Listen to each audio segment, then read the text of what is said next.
become apparent to me over these last few years that the left has no idea that the world did not begin in 1776.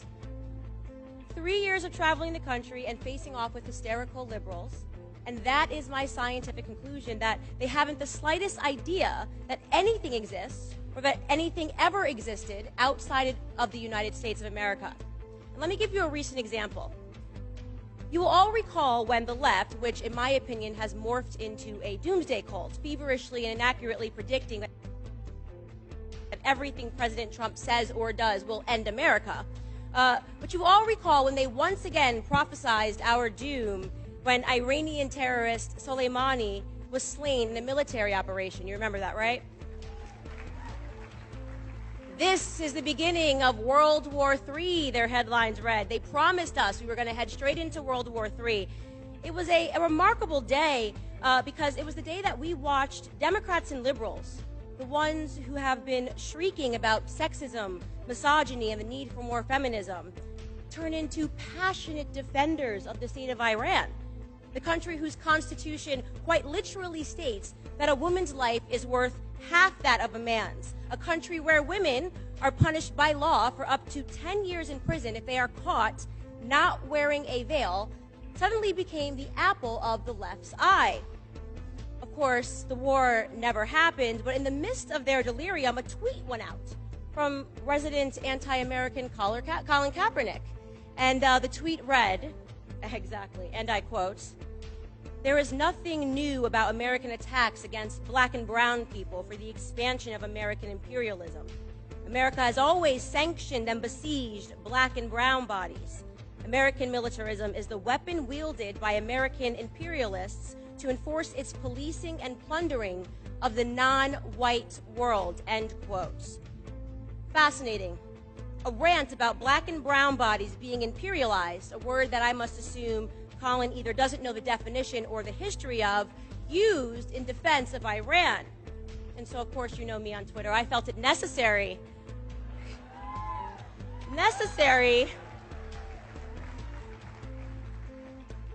to mention to Colin, gently of course, you know me, I'm very nice on Twitter, to mention to Colin that that particular country of brown and black bodies used to be known as Persia, and rather unfortunately for his implied thesis regarding their perpetual victimhood at the hands of white people, Persia used to be an empire, quite literally an imperial dynasty for 200 years, almost as long as America has been alive.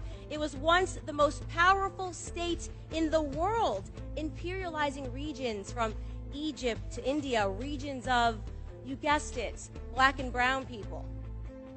And while I have to say that I was not shocked to learn that Colin Kaepernick has evidently never picked up a historical textbook, I will say that I was shocked that he hadn't at the very least seen the movie 300. A little movie where the black and brown bodies are looking to imperialize the white bodies in Greece. Maybe he thought it was all made up and fiction. Or maybe Colin Kaepernick isn't earning millions to tell the truth. Maybe he's being paid millions to convince black and brown bodies that they are oppressed, to keep them angry and confused and uneducated.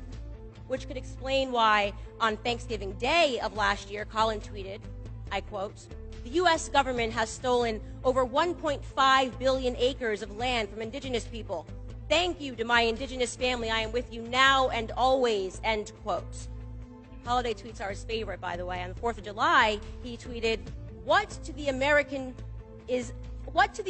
slave is your 4th of July? Co-opting, by the way, a Frederick Douglass quote and stripping it of its original context to convey the idea that blacks owe this country not a moment of celebration. I'm talking about Colin because the picture that he is painting is clear, and I'm using him as an example because it is so in line with the overall opinion that we are seeing come from the left today. An opinion that America is a horribly racist country whose guilt cannot be untethered from her period of slavery. Which is interesting because if slavery is an everlasting sin from white men, why was Colin so clearly able to forgive that sin from American indigenous people, his quote-unquote family? That's an inconvenient truth. You see, the sin of slavery was not brought to this continent by white Europeans, as the left would have us imagine. Slavery existed everywhere in the world, including here since the dawn of humanity. Different Native American tribes weren't sitting around kumbayaing over a fireplace. They were trying to imperialize one another. They would enslave their war captives into labor. They would sometimes sell their own children. They tortured others as a part of their religious rites. And depending on which tribe you were in, cannibalism was even the commonplace. Oh, did cannibalism get lost in Colin's flowery depiction of indigenous people? Yes, before the Europeans ever landed in the Americas, Native Americans routinely cannibalized one another. Most notorious among them, perhaps, was the Aztecs. When the Spanish colonists arrived in Mexico City, they were greeted by piles of over 100,000 skulls belonging to humans that had been sacrificed to the gods. In fact, in one archaeological dig, they found the remains of 42 children, all around the age of 5, who were sacrificed to the rain god. Special days required more sacrifice, by the way. On the inauguration of Aztec's Temple Major, they sacrificed between 20,000 and 60,000 human beings in a single day. Their ceremonies, I'd like to paint a little bit for you, a picture of the ceremonies. Ceremonies were performed in front of large crowds. Usually an adult male victim was held on a stone, his chest was slashed open, and the priest would take his still beating heart and hold it to the sun. The severed head was then placed on a rack, and his remaining body was rolled down the temple, where it was skinned and it was dismembered, and the body parts were then distributed to the spectators to take home to eat. For decades, the colonists' writings about the savage culture of Native Americans were dismissed here in the United States. The politically correct argument was that white European men needed to wrongly portray the indigenous people to justify their own genocidal pursuits. Liberals in the United States even went so far as to claim that the Native Americans themselves had lied, or rather, more politically correct, had been misunderstood in their own recorded sacred texts regarding their cannibalistic practices. Until science happened and anthropology in the year 2000, an anthropologist came and was hesitant to report his findings from Colorado, which he characterized as definitive evidence for sporadic cannibalism in the Southwest of America. Even the lying, leaking New York Times had to acknowledge the truth in an article that they then published entitled, "New Data Suggests Cannibalism by Ancient Indians." Now, I want to be clear here that my purpose in sharing all of that is not to issue some sweeping condemnation of Native American Indians, nor is it to offer up a vindication for the murderous actions of the early colonists. My purpose here is to simply tell the truth about the history of all men of days past.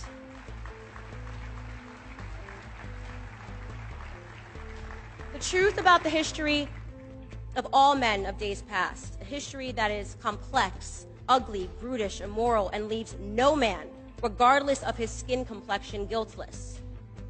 But the left wants us to believe otherwise.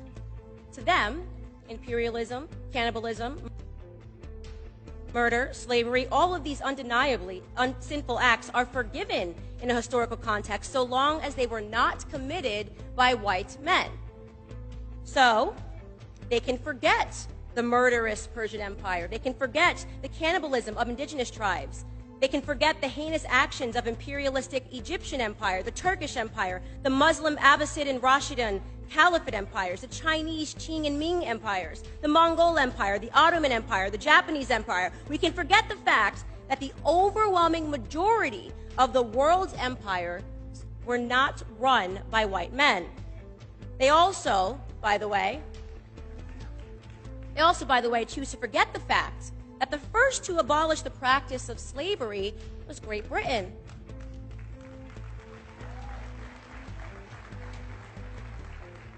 They were then followed by the French colonies, who were then followed by the United States. Centuries of slavery and 3 countries of white men led the world in ending it.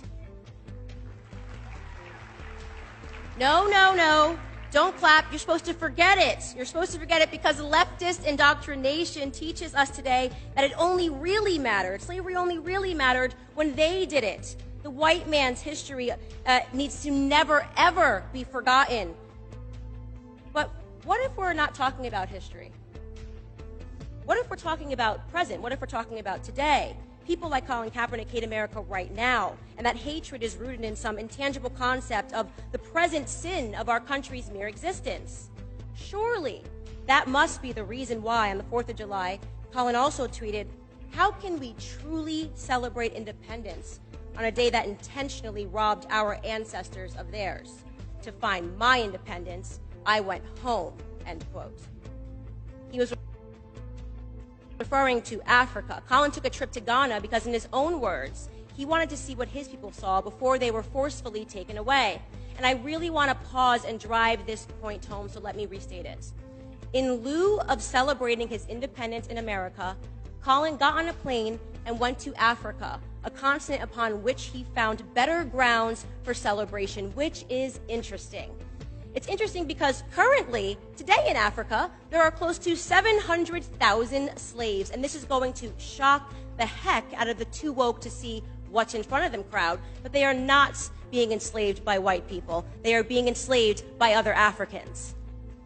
Child soldiers, human trafficking, forced labor all exist within the same sub-Saharan region that the transatlantic slave trade took place. African bodies are being sold today like they were being sold then, and they are not being purchased by any country of predominantly white men. It's a wonder that Colin never mentioned that in Ghana today, his beloved country of emotional reprieve from the horror of America, 20,000 children live in slavery to support the fishing industry along Lake Volta.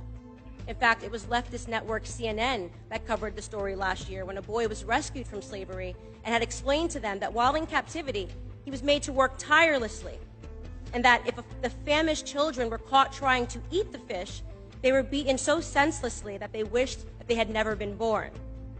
Why didn't Colin mention any of this? Why haven't any of the alleged courageous leaders on black issues of oppression mentioned any of this? I know, because they aren't leaders at all. They're all extortionists.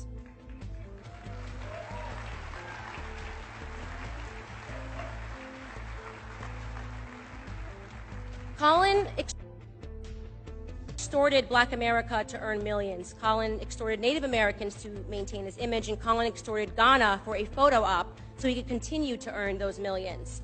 But Colin wasn't the first, he isn't the only, and he certainly won't be the last. So, to Al Sharpton, Jesse Jackson, to Nisi Coates, to CNN, to the New York Times, to MSNBC and their anchors, to every single one of you race hustlers who have extorted black pain to line your own pockets, who have blindfolded the black youth against seeing the opportunities that lay beneath their feet here in America, in the land of the free, in the home of the brave, I say this to you. There will be a Blexit, a black exit.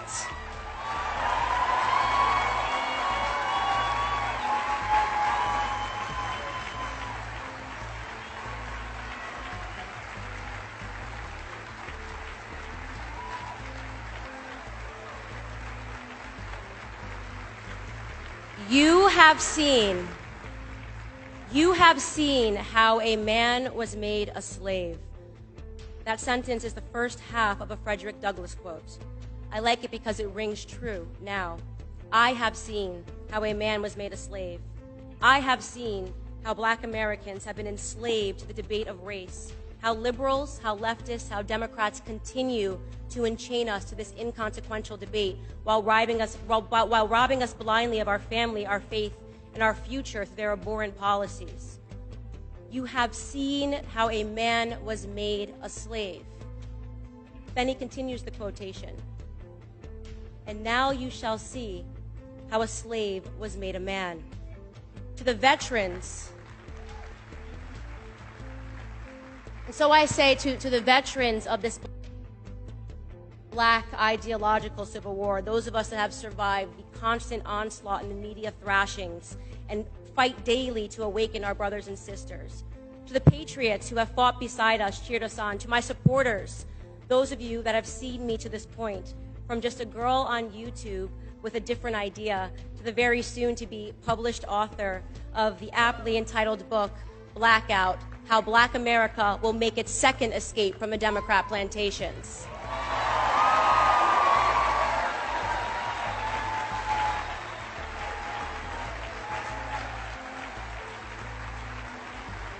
To all of you in this room, I want to say from the bottom